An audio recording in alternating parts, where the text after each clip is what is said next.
नमस्कार, स्वागत करती हूँ आप सभी का। आप देख रहे हैं भारत 24। मैं हूँ आपके साथ पूर्णिमा मिश्रा और वक्त है 4 के वार का, जिसमें सबसे पहली खबर 247 दिन से जेल में बंद दिल्ली के पूर्व डिप्टी सीएम मनीष सिसोदिया से जुड़ी हुई है।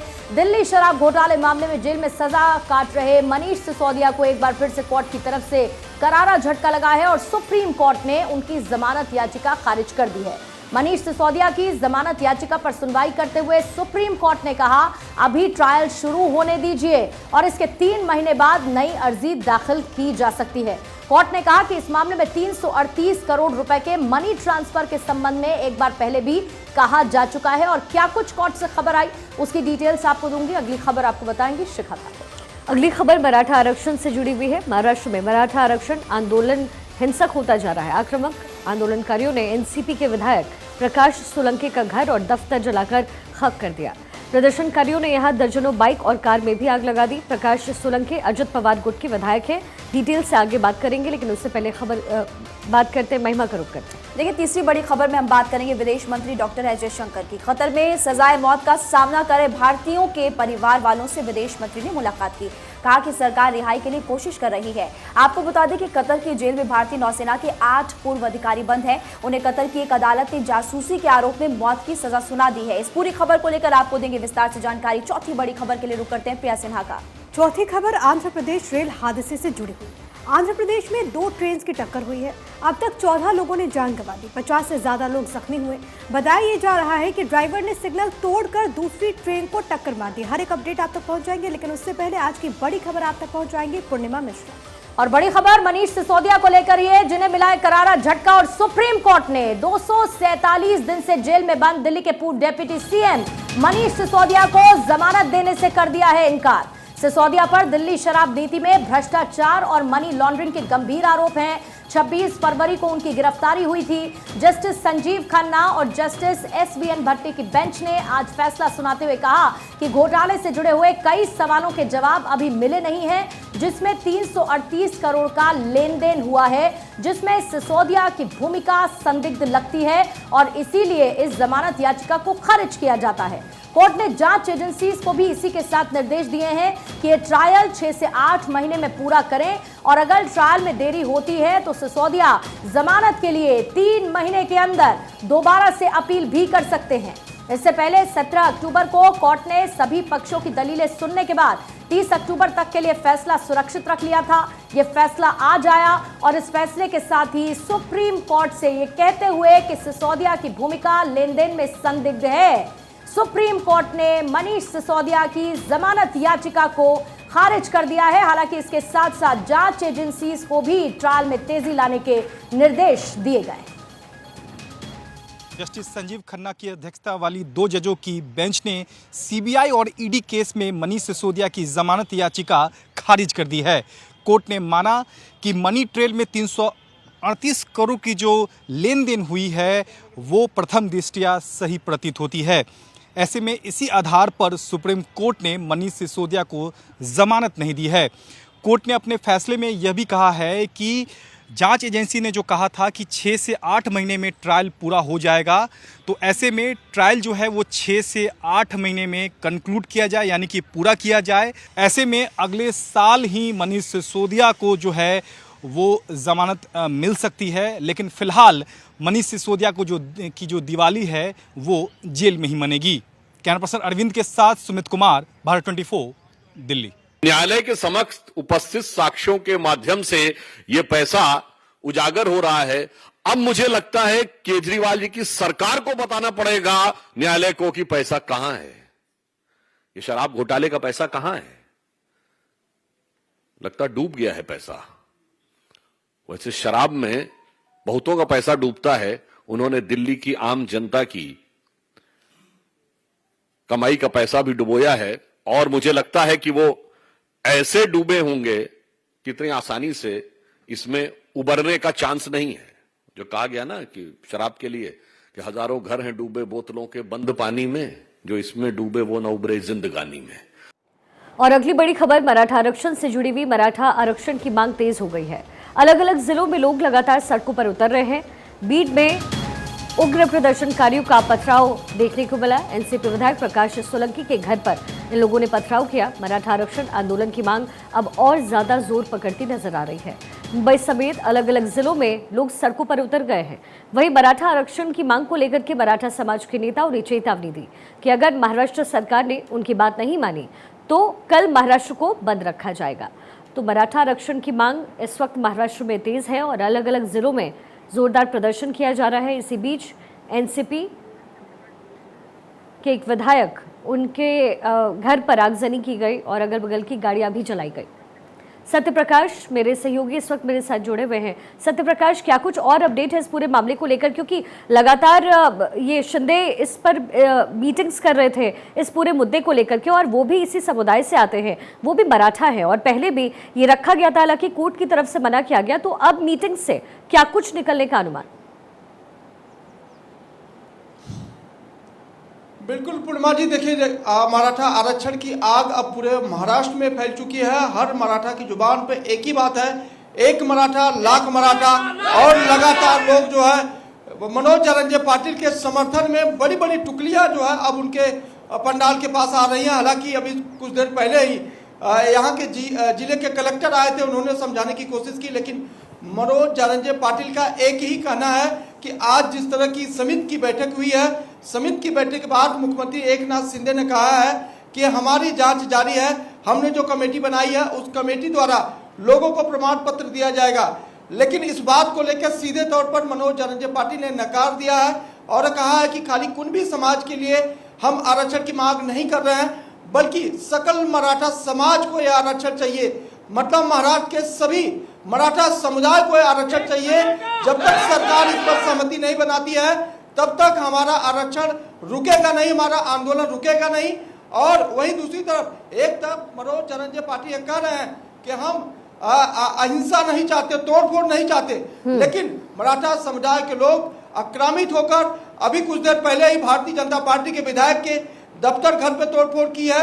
एनसीपी विधायक प्रकाश सोलंकी के दफ्तर में तोड़फोड़ करने के साथ उसे आग के हवाले कर दिया है। तो यह स्थिति महाराष्ट्र की है, जहां पर देखा जा रहा है कि मराठा समुदाय के लोग अब आक्रामक हो गए हैं, क्योंकि ये दूसरी बार है जब मनोज जरंगे पाटिल आंदोलन पर बैठे थे, सरकार ने उनकी बात नहीं मानी। लेकिन आज से ही मनोज जरंगे पाटिल ने घोषणा कर दी है कि तीसरा टप्पा यानी कि तीसरा आंदोलन भी 2 नवंबर से होगा, जो बड़े उग्र और तीव्र गति से होगा, जिसमें सरकार को झुकना ही पड़ेगा। लेकिन सत्यप्रकाश, क्योंकि कल इन्होंने महाराष्ट्र बंद भी बुलाया है और ऐसे में इतने जल्दी फैसला लेना ये तो मुमकिन ही नहीं है। देखिए, सरकार की तरफ से कहा गया है कि आप आंदोलन मत कीजिए, हम आपकी मांगों को पूरा करने के लिए पूरी कोशिश कर रहे हैं।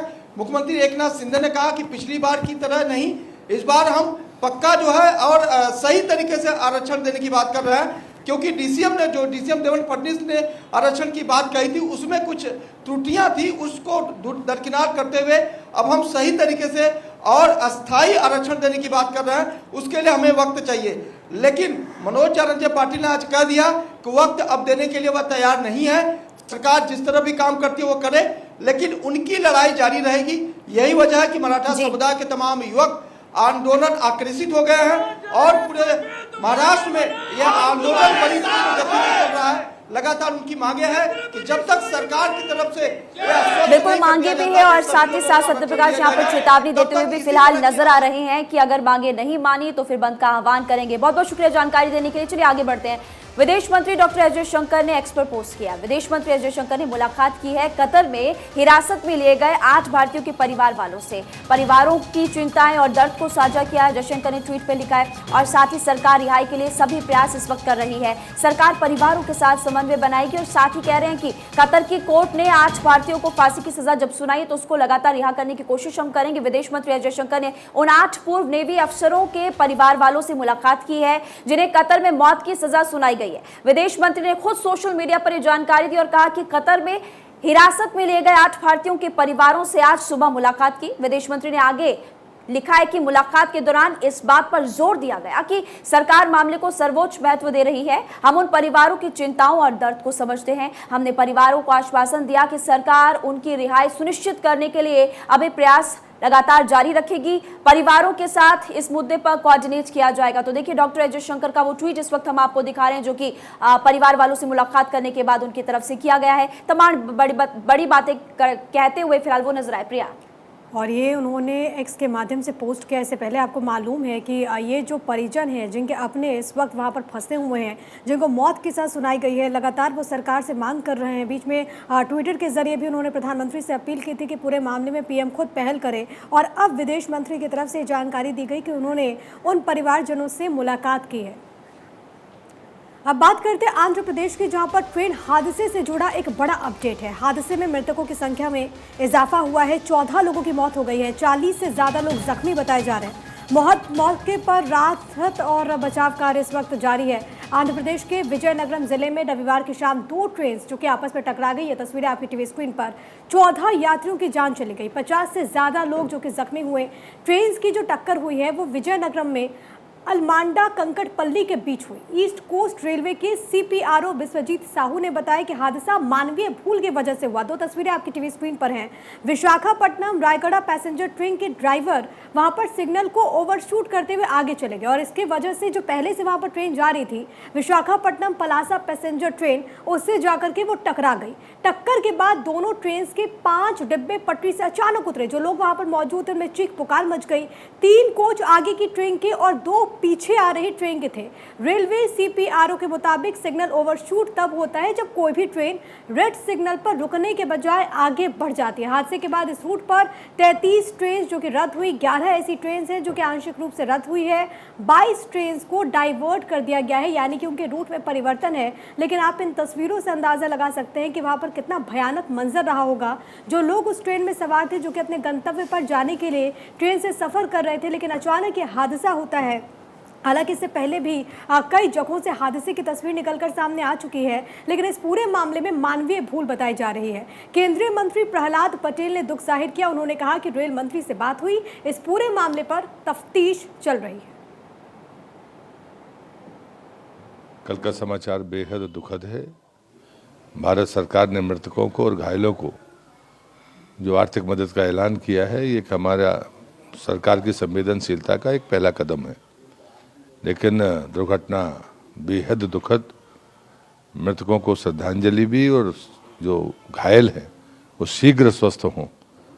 और घटना के कारणों पर लगातार रेल मंत्री जी, रात में प्रधानमंत्री जी ने रेल मंत्री जी से भी बात की थी, तो इसलिए इससे तुरंत कार्रवाई का तो एक सिस्टम और आचरण है मोदी सरकार का। अब बात उत्तर प्रदेश की करेंगे, जहां पर योगी का एक्शन बोलता है। योगी ने कई बार कहा कि अगर यूपी में किसी बहन बेटी के साथ छेड़खानी होगी, उनके सम्मान के साथ खिलवाड़ होगा, तो ऐसा करने वालों के खिलाफ ऐसी कार्रवाई होगी कि उनकी 7 पुश्तें याद रखेंगी। अगर कोई किसी बेटी को छेड़ेगा तो उसे अगले चौराहे पर यमराज मिलेंगे। गाजियाबाद में B.Tech छात्रा के साथ लूट की घटना हुई। लूटपाट में हुई छीना झपटी से लड़की की मौत हो गई थी और इस घटना का एक आरोपी शनिवार को मुठभेड़ में घायल हुआ है। लेकिन आपको इस खबर पर और डिटेल देंगे, उससे पहले आपको लिए चलते हैं छत्तीसगढ़, जहां पर मौजूद है प्रियंका गांधी।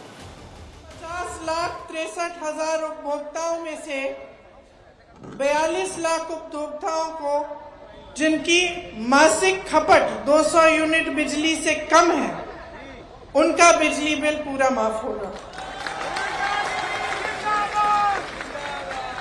बाकी 7,63,000 उपभोक्ताओं को 200 यूनिट तक बिजली मुफ्त मिलेगी। महिलाओं द्वारा संचालित स्वयं सहायता समूह के कर्ज को माफ किया जाएगा और महिलाओं द्वारा सक्षम योजना अंतर्गत लिए गए ऋण को भी माफ किया जाएगा।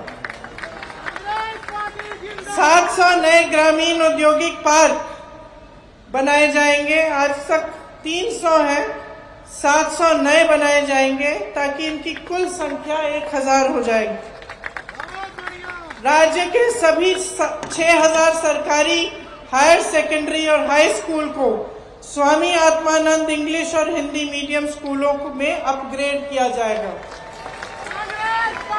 सड़क दुर्घटना और अन्य आकस्मिक दुर्घटनाओं में छत्तीसगढ़ निवासियों को निःशुल्क स्वास्थ्य सुविधा मिलेगी।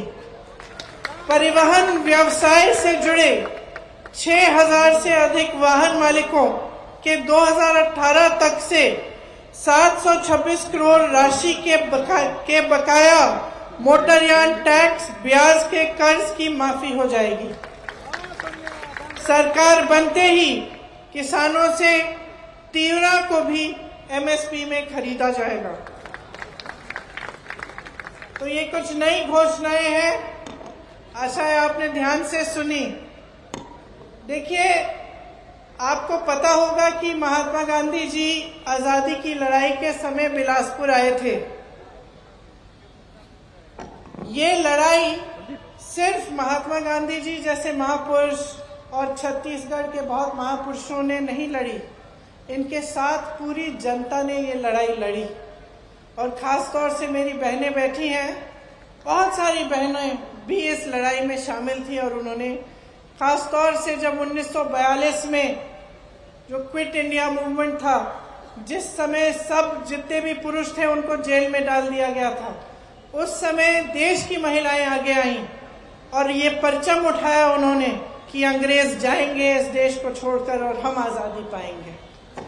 यहाँ छत्तीसगढ़ में जब महात्मा गांधी जी आए थे तो मैंने सुना है कि जहां से उन्होंने भाषण दिया, जहां वो बैठे थे, वहां से उन्होंने छत्तीसगढ़ की बहनों से कहा कि तुम्हारे पास जो भी है आजादी की लड़ाई के लिए उसे दे दो।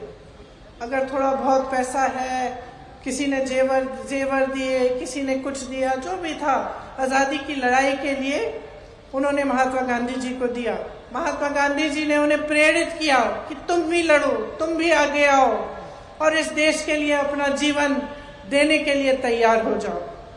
उनके जाने के बाद मैंने सुना कि जहां वो बैठे थे, जहां से भाषण दिया था,